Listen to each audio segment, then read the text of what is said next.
One of the most common questions people have about money management is how much money should I have saved at my age? While everyone's situation is unique, there are some general guidelines that can help you benchmark your progress and make sure you're on track for a comfortable life and eventual financial freedom or retirement. In this video, we'll break it down by decade, your 20s, your 30s, your 40s, and beyond. For each age group, we'll look at how your wealth is typically defined during that decade, what's important to focus on at that stage of your life, savings targets to aim for as a multiple of your income, the key reasons behind those savings milestones, and finally we look at 3 actionable tips that you can use to achieve them. So whether you're starting out your career in your 20s, chasing financial freedom, or nearing on retirement, this video should give you a clearer picture of where you need to be and what are the steps you must take. Let's begin.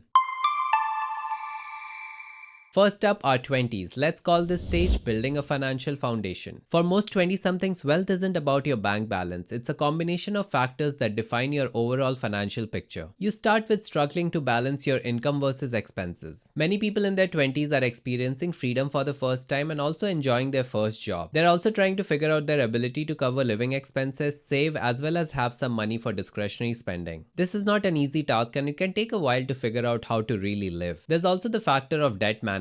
For a lot of people in their 20s, life can be defined by a significant amount of debt due to student loans. The student debt can be as high as tens of thousands of dollars. A lot of people are also learning to use credit cards and start accumulating consumer debt at the same time. Learning how to balance and pay off these debts can be incredibly important during the 20s. The 20s can also be a great time to build saving and investing habits. Whether you're consistently saving in an emergency fund or starting to invest little by little, this can be a very important time to build these habits. 20s can also be a great time to build some financial literacy. At this stage, it's really important to understand how budgeting, credit, debt, saving, and investing work. Schools never really teach any of this, so as people enter their 20s, they tend to struggle a lot when it comes to these things. So even though schools are going to continue failing us when it comes to money, there are plenty of resources, especially on YouTube, that you can use to learn. While this can come with some opportunity cost, I truly believe that your 20s are a great time to figure out what you want to work on. So keeping all these factors in mind, what are some important things you should focus on in your 20s? Start by establishing good money habits and learning how to budget. There are plenty of budgeting apps available nowadays, so don't shy away from trying some of these. You should also try to tackle any high interest debt like credit card and student loans as soon as possible and do it very aggressively. Spend some time building an emergency fund to cover unexpected expenses. This is actually a great time to start saving for your retirement as well, even if it's a small amount. So yes, even though you don't have a lot of money during this time, it's best to start investing towards your retirement from now on because you get to enjoy the golden years of compounding. This simple example demonstrates what can happen if you just keep putting aside $100 a month. And finally, you should consider strategically taking on debt for things that increase your earnings power, like a master's degree. So now let's look at what should be your savings targets for your 20s. Overall, it is recommended that you should have a minimum of 1x your salary by the age of 30. Overall, you should aim to save 15 to 20% of your gross income every year. This includes an emergency fund of 3 to 6 months of living expenses and the 1x of your salary that we spoke about. If that feels out of reach, that's totally okay. Not all of us start at the same place. Start with a simple goal of saving $1,000 in an emergency fund and then work your way up to saving 5 to 10% of your income regularly. The main goal during your 20s is to build good habits. Even if you're not setting aside a lot of money towards your saving and investing, it's a great time to set yourself up for success when you enter your 30s and 40s. Here are 3 tips that might help you in your 20s. First is to automate your savings. Set up automatic transfers to your savings and retirement accounts from each paycheck. Whenever you get a raise, you should increase your savings rate as well. Avoid lifestyle inflation and put extra income towards savings goals. If you decide to pursue a master's degree, choose a program with strong career prospects. Avoid taking on high debt for degrees with limited earnings potential. You really don't need to do a master's for a lot of things these days. There are lots of low-cost alternatives that are available. Remember, your 20s are a time of immense growth and change. You may be juggling student loans, entry-level salaries, and the pressure to keep up with your peers' lifestyles. As I said, the key is to start building good habits right now, which will come in very handy in the next stage, that is our 30s, which we'll call building wealth and financial security. Once we enter our 30s, our wealth starts to take a more concrete shape. Let's see what it's typically defined by, starting with income growth. Your income is likely increasing as your career progresses. This gives you a lot of financial flexibility, but it can also bring in lifestyle inflation. Next on the list is asset accumulation. This is the time you're starting to truly build assets, whether it's through your retirement accounts, your savings accounts, your other investments accounts, or even real estate. Your 30s are also a time when your debt gets reduced reduce quite significantly. I'm mostly talking about high interest debts like student loans. You could have a big mortgage though. For a lot of people, it brings more financial responsibility because you have a family now, or you might be taking care of somebody. Generally, your 30s are a great time to start thinking long term as well. So keeping all this in mind, what should you really focus on in your 30s? The first thing you should keep in mind at all times is to increase your income through career advancement. Now, this can come in the form of climbing the corporate ladder or figuring out side hustles or other forms of income that you want to pursue. In your 30s, you should also start saving a larger portion of your income. And as stated earlier, you should definitely try to pay off high interest debt like student loans and credit cards and start thinking about long-term debt like mortgages. You should also be investing in tax advantaged retirement accounts and considering other investment vehicles. And finally, you should also think about protecting your wealth and income through proper insurance coverage. So what should the savings targets look like in your 30s? Well, keeping aside the emergency fund with 3 to 6 months of expenses, you should aim for at least 3 times your annual salary by the time you reach 40. Even though 30s are not considered the golden years of compounding, it's still not too late to put your money to use for your retirement or financial freedom. Also, if you're in your 30s, you should definitely not skip the emergency fund. Here are some other tips for proper money management in your 30s. Make sure to max out your employer's retirement match if it's available to you. Also, make sure you automate all your savings to ensure you're consistently meeting your goals. Also, avoid lifestyle inflation at all costs. If you get a raise, boost your savings rate before increasing spending. Remember, your 30s are a critical decade for building wealth. You have the benefit of growing your income and still having 30 plus years for your investments to compound before the traditional retirement age. Of course, you can shift your priorities based on whether you are aiming for retirement or early financial freedom. Whatever you do, make sure you're making wise choices in your 30s. It's also a great time to surround yourself with the right people, as it becomes much easier to say no to things. After this, we have the next 2 decades of our 40s and 50s, which will be called building and protecting wealth. This is where I cannot speak from experience, and I'm just going to use the knowledge that I have read and researched for you. Let's start by looking at what typically defines your wealth during this phase. First is growing assets. You likely have significant equity in your home, robust retirement account balances, and other investments. You also are in your peak earning stage. Your income is probably at its highest as your career has progressed. You must also have shrinking debts. While you still may have a mortgage and some other debts, you are still making progress towards paying them down. You'll also have a lot more financial responsibility. Expenses often increase with growing kids, aging parents, and lifestyle upgrades. And finally, once you have entered these ages, you're probably thinking about your looming retirement. Your retirement is no longer a distant concept, but for most people in their 40s and 50s, their wealth is truly defined by how they spend on their family. Money matters are going to be much more complex, and you should always make sure that you're investing and saving in the right direction. And this is why your 30s are more important to set yourself in the right direction once you enter your 40s and 50s. Now let's look at some of the more important things to focus on during this phase, starting with maximizing retirement savings. You should still be taking full advantage of any catch-up contributions in your 401ks or retirement accounts. Try to aim for 15 to 20% of your income. Next, you should continue paying down your debt. In case you still have any high interest debt, you should definitely prioritize them and pay them off. Next is to invest wisely. As retirement approaches, start to shift some of your portfolio to less risky investments. Basically, most people in their 40s and 50s are not out there chasing meme stocks. You're also planning for future expenses such as your kids' college costs, potential weddings, and caring for aging parents. And finally, you should make sure you make arrangements to protect your wealth that could come in the form of insurance, medical coverage, and other things. So what are the recommended savings targets for this phase? It's generally recommended that by 45, you should have at least 4 times your annual salary for retirement. By 50, you should have 5 to 6 times, and by 55, you should have 7 to 8 times your annual salary. This phase of your life should be defined by more stability and safety rather than taking on risk or chasing gains. If you have done things well in your 30s, this should be the time when your compounding has really taken effect and your wealth is growing at a much faster rate. But also you should be mindful that as you grow older, you might get unexpected expenses at the same time. Here are some tips that can keep people on track. First is to make sure that you're still maxing out all your retirement accounts every year, including catch-up contributions. You should definitely avoid lifestyle inflation at this point, but you should also make sure you're taking care of the other people in your life. And finally, your 40s and 50s are a great time to start working with your financial advisor to optimize your plan. By this time, your financial situation is probably more complicated than before, and it's best to work with an advisor to figure out what's best for you. Your 40s and 50s are very crucial for building and protecting wealth. You're likely earning more than you have ever earned before, but also have priorities much more complex than you have ever had. The key will always be to stay focused on the long term and don't get sidetracked by any short-term distraction. This brings us to the last phase, phase, that is 60s and beyond, which can be called fine-tuning your retirement plan. So I'm not going to spend a lot of time discussing this phase, but let's quickly summarize some of the points and look at the savings targets. Let's start by looking at what's important during this phase. The first is that you're still doing everything that you were doing in your 50s because you probably are still working in your early 60s. You should definitely have a more conservative asset allocation to protect your nest egg. You should start estimating your retirement budget and income sources, including any social security and pensions. At this phase, the best outcome is that you have completely paid off all your remaining debts. And finally, you should definitely account for healthcare costs and consider long-term care insurance. Let's get to the main point, that is your savings targets in your 60s and at the time of your retirement. Aim to have at least 10 times your annual salary saved by the age of 60, and by retirement, typically 67, your goal should be 12 times your final salary in savings. Generally speaking, with life expectancy increasing, you should aim for 25 to 30 years of expenses. Of course, there's no upper cap to how much money you must have saved by your retirement. For some people, it might be 50, 100 times their pay. For most people, once they're in their 60s, they're not really taking active decisions and they're relying on their decisions taken in the past through their 30s, 40s, and 50s. But as they say, it's never too late to learn and act. You might be taking on a completely different approach in your 60s at the same time. In my opinion, the most important time in your life is your 30s and 40s. Your 20s are great for learning though. Everything I mentioned in this video is just a general guideline for what you can do. You can take a completely different approach if you want to. The general guidelines rely on a lot of assumptions, but always remember that everybody's financial situation is unique and life can be very unpredictable. You may experience setbacks like job loss, health issues, or unexpected expenses that make it challenging to meet these savings milestones. On the flip side, you might get a windfall or get a huge raise and your financial situation can improve drastically in a short amount of time. For me, the most important lesson is that money is important no matter what anybody else tells you. It's very likely that in your teenage years and in your 20s, you might hear the phrase money isn't important and follow your passion a lot. But remember that there's a certain way that the world works, and more money basically means more options in life. The key message here would be that if you do things right, you'll end up with more options in life, and it could even be the option to retire early or just do things that you enjoy a lot. And at the end of the day, a more balanced approach is the way to live your life. That's all I wanted to talk about today. I'll see you next week in a new video. Till then, keep learning and stay on top of your finances. Until next time.